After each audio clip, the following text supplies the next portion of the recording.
केहन छै हमर माँ सही है कहे लासन के तो सब के भा सके ई त तोरो बाप के भा सके जब भेले तो तब हमरा ससुर ठीक है जगह विश्वास नहीं भेल नहीं हे माँ जी हां जब ओकर विश्वास नहीं भेल अहाँ के दोसर प्रमाण दे आ दोसर नाम दोसर प्रमाण में की देव जाने छियै की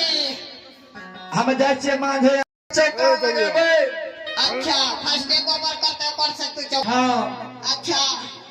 जब वो सूखल भटवा से दूध निकल के वो जोगी के मुंह में जेते माँ जी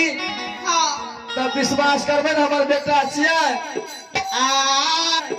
आई हे दुल्हनी की भेलै ए हे दुल्हनी